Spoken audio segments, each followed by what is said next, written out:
Olá, queridos, bom dia. Nós, como família C, estamos muito felizes com a presença de vocês aqui. Estamos felizes também com aqueles que nos assistem via internet, aqueles que nos verão, né? E nós estamos vivendo ainda a Páscoa. Vocês lembram, né? Nós tivemos Domingo de Ramos, depois nós tivemos Domingo de Páscoa, uma celebração maravilhosa. Semana passada nós falamos novamente sobre o pós-Páscoa e hoje nós temos a celebração da ceia. Então nós estamos trabalhando e vivendo a Páscoa. Porque semana passada nós falamos, né, que a Páscoa não pode ser um evento.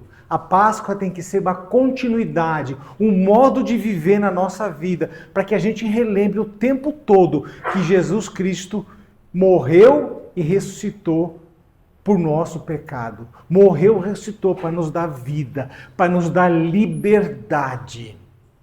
E eu queria conversar um pouco hoje sobre essa questão, um pouco também que fala sobre liberdade. Mas eu queria conversar um pouco sobre desejo. Gente, eu acho que desejo ocupa muito a nossa mente, né? O desejo é um lugar central em nossas vidas. E é normal isso, porque nós queremos crescer, nós queremos trabalhar, nós queremos ter coisas, nós queremos casar, ter filhos. Agora, né? Depois tem filho, você quer ter neto, como agora eu tenho, né? O meu netinho, né? E a gente quer uma porção de coisas. E nós queremos, e muitas vezes a gente não sabe nem administrar esses nossos desejos, aquilo que nós queremos a curto prazo, a médio prazo, a longo prazo. Porque muitas vezes os desejos nos atropelam. Atropelam aquilo que nós podemos fazer. E, paralelo a isso, entra as redes sociais. E as redes sociais, elas acabam como que ditando aquilo que nós desejamos. Moldam os nossos comportamentos, moldam as nossas percepções, moldam as nossas opiniões. Mas a gente tem que perceber uma coisa. Às vezes o que eu desejo não é exatamente o que eu preciso. E a gente tem essa necessidade de fazer essa distinção entre o que eu desejo e o que eu preciso. É errado eu desejar algumas coisas? De forma alguma. Totalmente lícito, moral, e está tudo bem nós desejarmos algumas coisas. Mas nós temos que ter limitações. Porque às vezes, se nós não temos tudo aquilo que desejamos, o que acontece? A gente fica frustrado.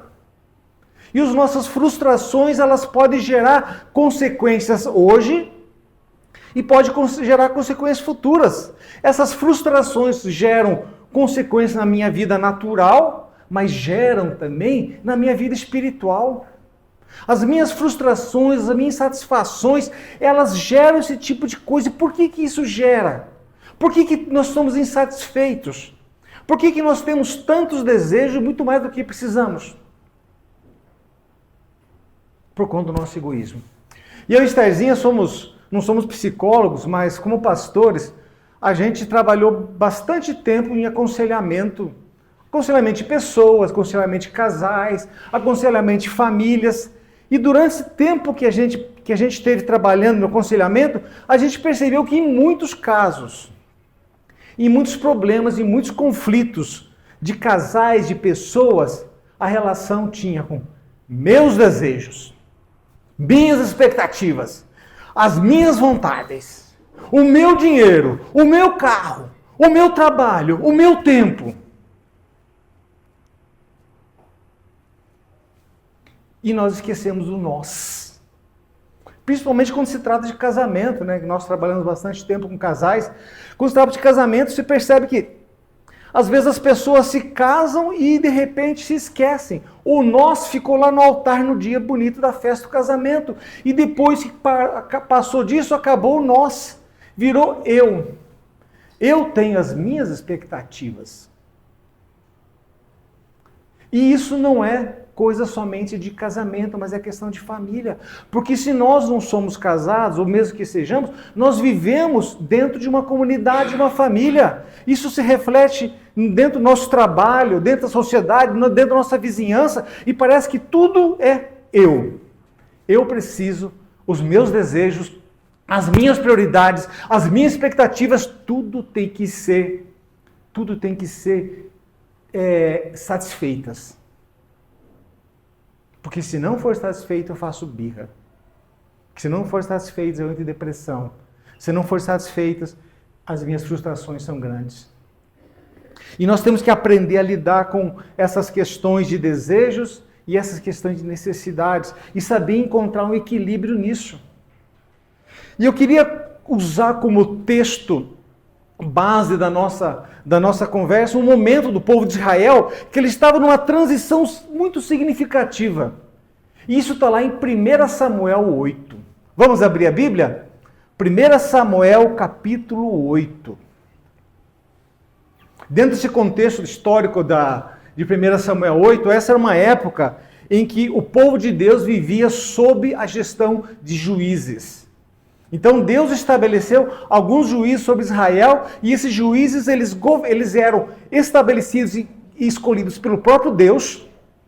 Deus estabelecia aquele juiz, e aquele juiz ele tinha o poder de fazer a gestão do povo, editar as leis, fazer as regras. Então o juiz é o que determinava o andamento do povo.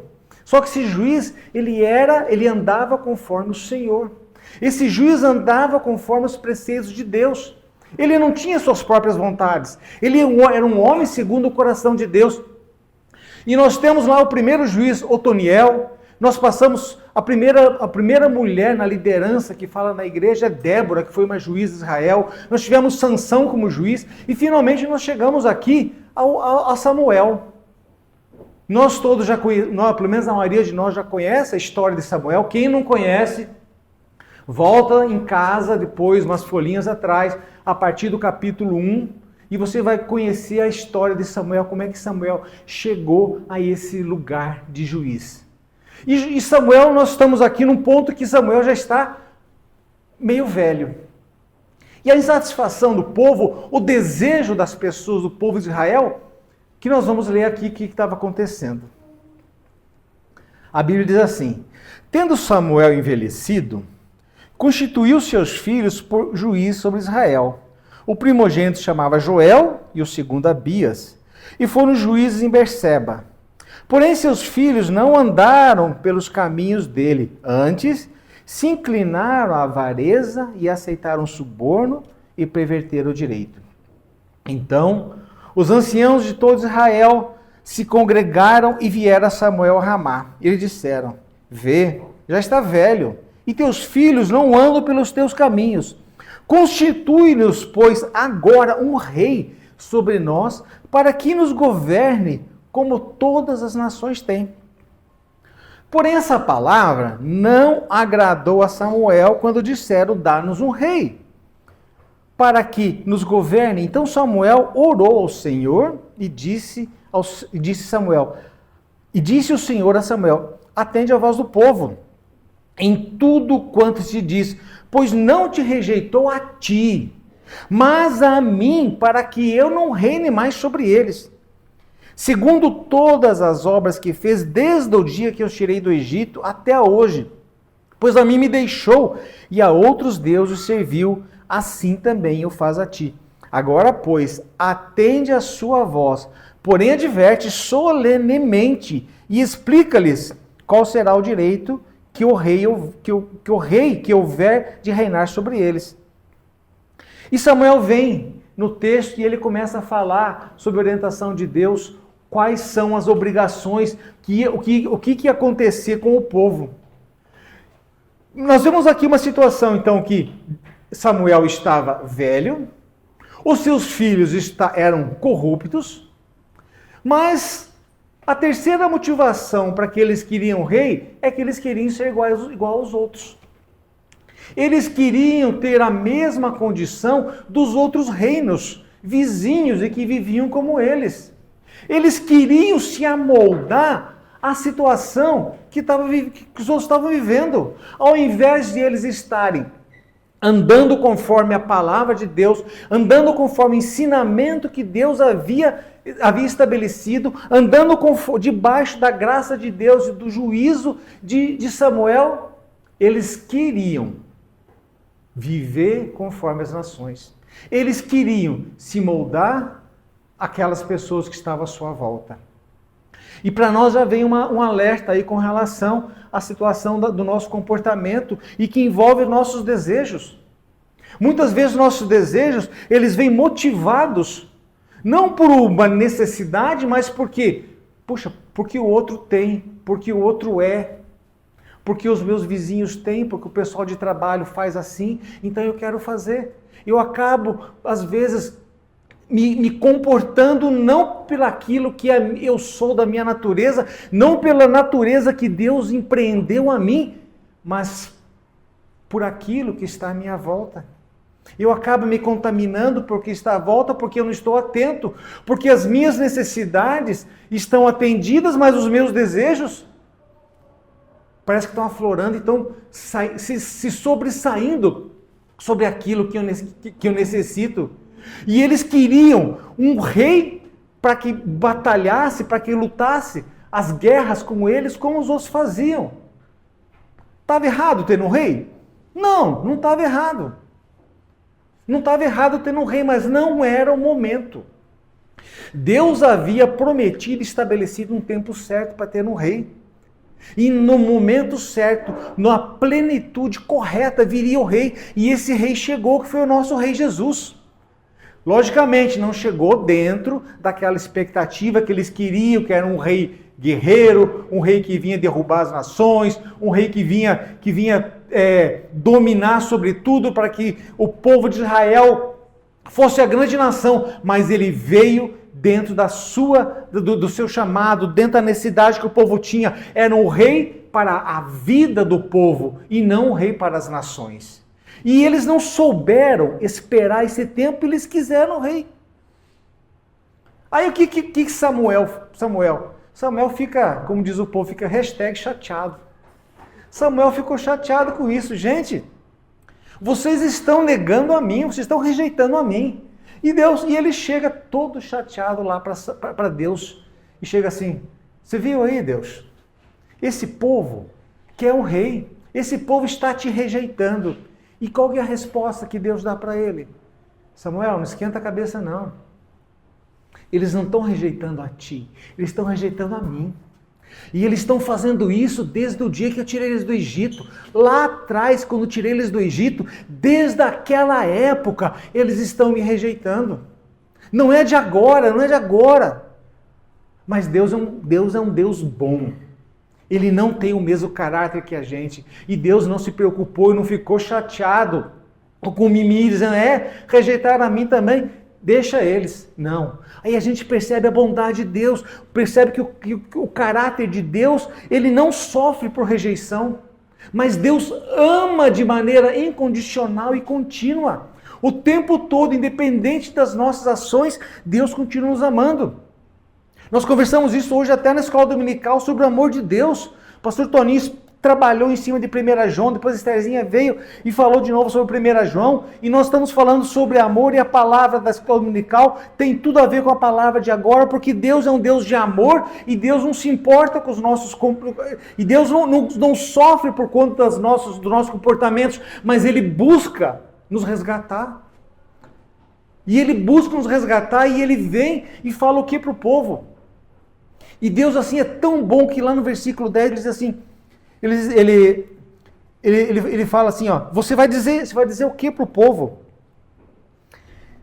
Referiu Samuel todas as palavras que o Senhor, versículo 10, lhe pedia um rei, e disse, esse será o direito do rei que houver de reinar sobre vós.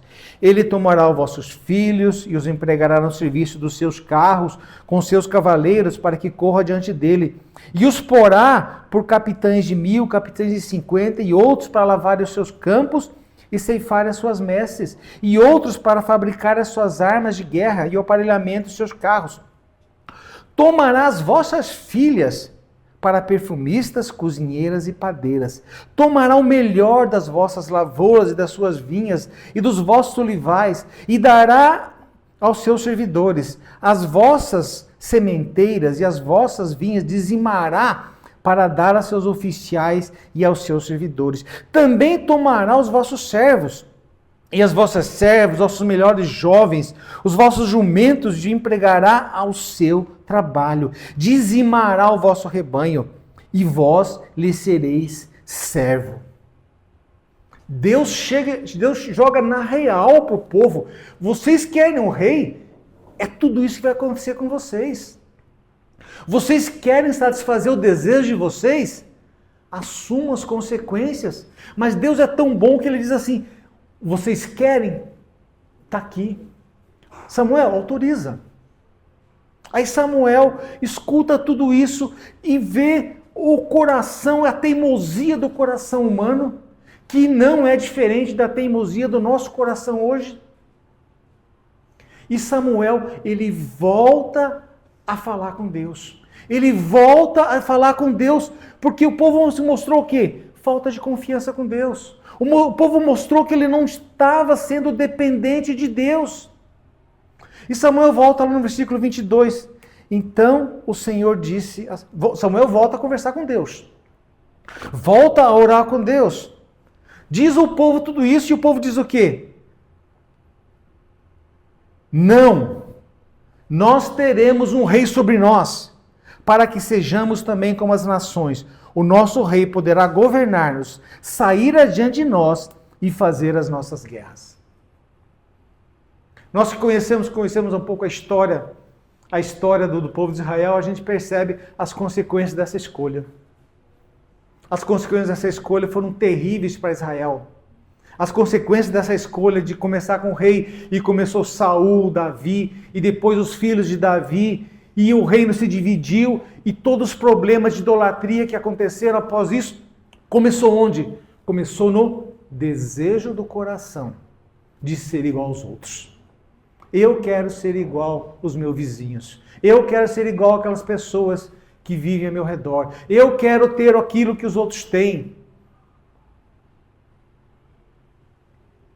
Eu não confio no Senhor. O Senhor não me dá aquilo que eu preciso.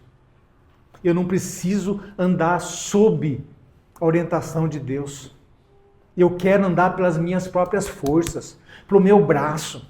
Eu quero andar conforme o meu pensamento, conforme os desejos do meu coração. Isso que importa.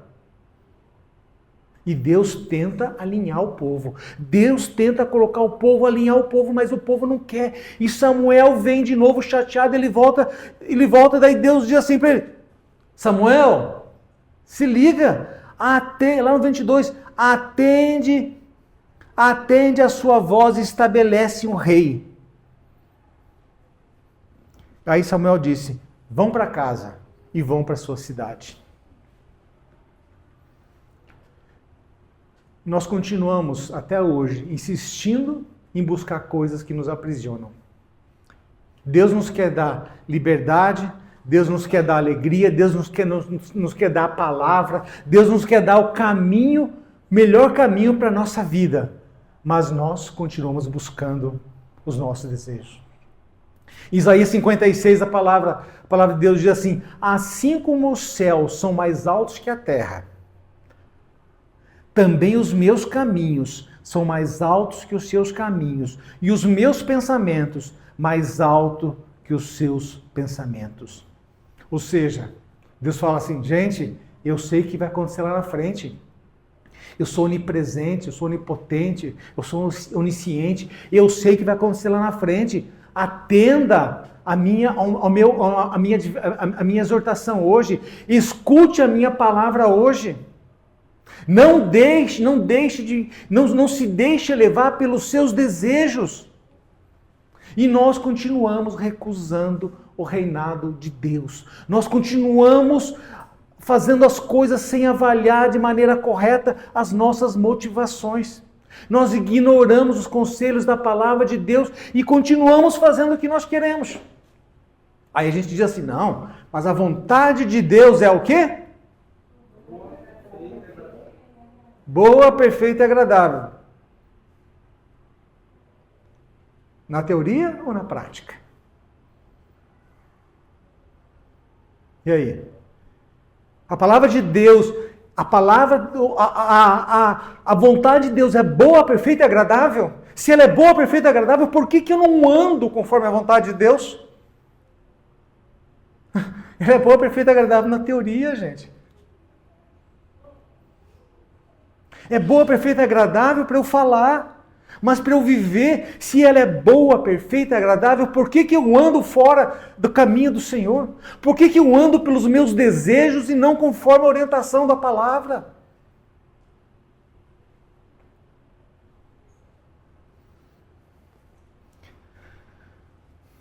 Porque a gente vive pela pressão social, pela comparação pelos outros. E a gente sempre está pela maioria. Infelizmente, nossa natureza se revela assim e a gente vive, a gente sabe que a palavra de Deus, que a vontade de Deus é boa, perfeita e agradável. Mas qual é a vontade de Deus para a minha vida e para a sua vida?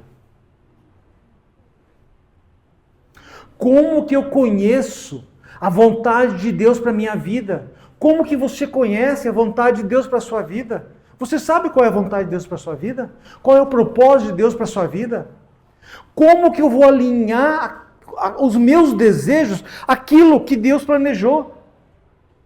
De novo eu falei, errado eu ter desejo? Não, gente.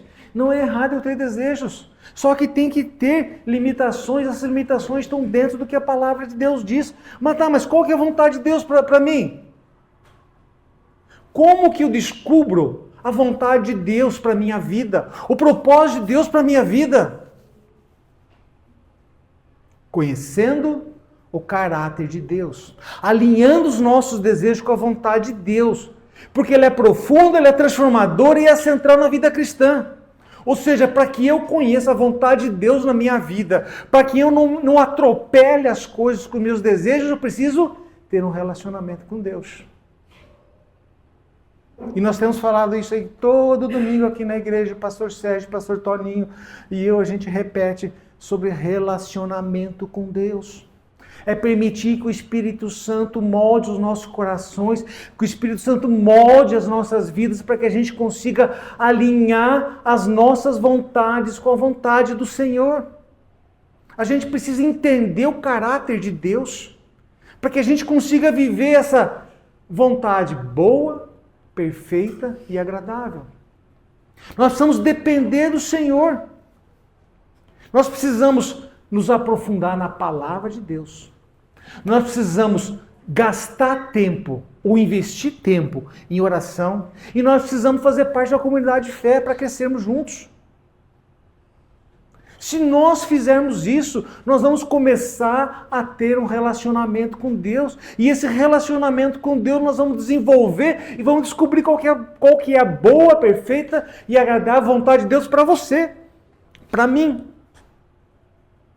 Porque não adianta eu saber da boa, perfeita e agradável vontade de Deus para todo mundo. Adianta? Não. Adianta eu saber qual a boa, perfeita e agradável vontade de Deus para mim. Para a minha vida, o propósito de Deus na minha vida, a vontade de Deus na minha vida. E nós precisamos alinhar isso com o Senhor. Nós precisamos depender dEle. Nós temos que precisar de Deus. Nós temos que andar com Deus. Quando a gente fala precisar de Deus, não é só na hora dos perrengues, não. Mas é depender, precisar de Deus em todo momento. Em toda hora, em tudo aquilo que fazemos, depender de Deus, precisar dEle. Quantos de nós, inclusive eu, já cometemos erros diversos, pisamos na bola de maneira gigante, porque nós não colocamos o nosso desejo diante de Deus, porque nós atropelamos os preceitos, o conhecimento da palavra, e a gente fez e cometeu grandes erros. Eu sou o primeiro aqui a dizer que eu cometi erros terríveis e grandes, porque eu não me apropriei da palavra de Deus. E fui só eu, viu? Vocês não. Vocês continuam sabendo tudo. Mas o que nós temos que, primeira coisa, é reconhecer Deus. Eu preciso do Senhor. Eu dependo do Senhor. Jeremias 29:11 diz assim, quando ele fala sobre a vontade, ele fala assim, porque sou eu que conheço os planos que tenho para vocês, diz o Senhor. E quais são os planos que ele tem, Deus tem para mim e para você? São planos ruins? Não!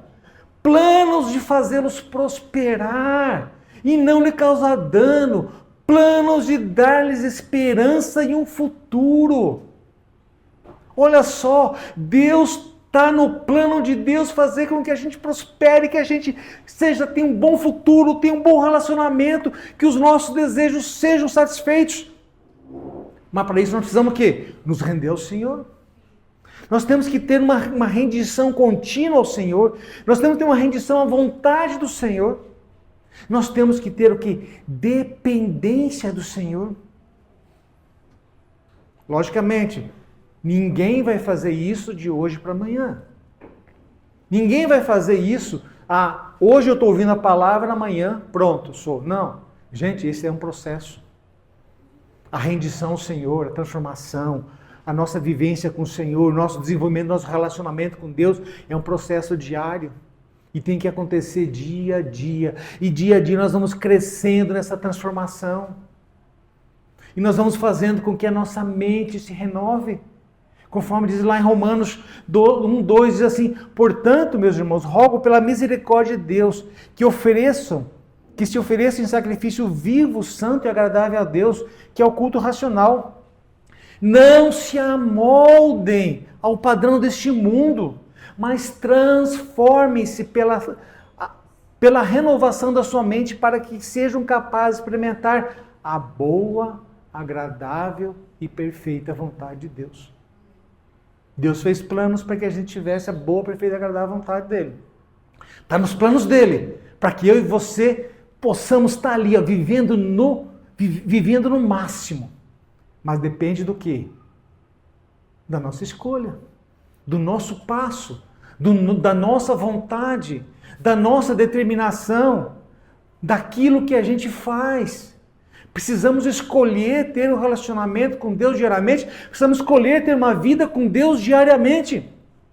Precisamos nos oferecer como sacrifício vivo e ceder os nossos desejos, nossas ambições, aquilo que está no nosso coração, à vontade de Deus. Gente, se Deus diz que Ele está preparando e Ele está fazendo plano para a gente prosperar e a gente se dar bem, aquilo que está no seu coração, se você colocar diante dele, Ele vai dizer assim: legal, pode deixar que eu vou te ajudar e vai acontecer. Talvez não agora, talvez um pouco mais tarde. Talvez agora, talvez daqui a 2 anos. Um pouquinho diferente, porque eu vou melhorar esse negócio, porque o meu plano para você é para que você prospere, para que você tenha esperança e que você tenha um futuro. Esse é o nosso Deus. Esse é o nosso Deus, é o Deus que está querendo ter um relacionamento comigo e com você. Só preciso querer. Simples assim. Simples assim. Nós precisamos alinhar os nossos desejos com a vontade de Deus. Pode ser que seja difícil algumas coisas, viu, gente? Já vou alertar vocês. Nem sempre as coisas vão ser muito fáceis. Pode ser que tenha coisa difícil, pode ser que você vai ter que perdoar alguém que prejudicou você. Às vezes o caminho para chegar naquela boa, perfeita e agradável vontade de Deus tem algumas pedrinhas. Você vai ter que perdoar aquela pessoa, porque Jesus nos ensinou que nós devemos perdoar como Ele nos perdoou. Se nós estamos em comunhão com Deus, nós estamos perdoados e nós temos então a obrigação também de perdoar aqueles que nos ofenderam. Pode significar também servir aos outros de forma altruísta. Pode ser que de repente a gente tenha que fazer algumas coisas por pessoas sem receber nada em volta. Isso pode acontecer. Pode acontecer de abrir mão de alguns sonhos. Pode acontecer de abrir mão de algumas coisas que eu tanto queria. Mas com certeza, se a palavra de Deus está dizendo que Deus tem o melhor para nós e Ele tem um futuro preparado para nós, pode ter certeza, se você abrir mão desse sonho, a realização que Deus tem no futuro para você é muito melhor. Se você estiver alinhado com Deus. Você precisa estar alinhado, precisa estar em relacionamento com Deus, você precisa estar na dependência de Deus. Mas tem que ter o quê? Evolução, crescimento e mudança dia a dia. Não é de um dia para o outro. E não é só dizer, eu quero, pronto, acabou. Não. Você vai ter que fazer escolhas difíceis. Você vai ter que se relacionar, você vai ter que investir tempo nisso.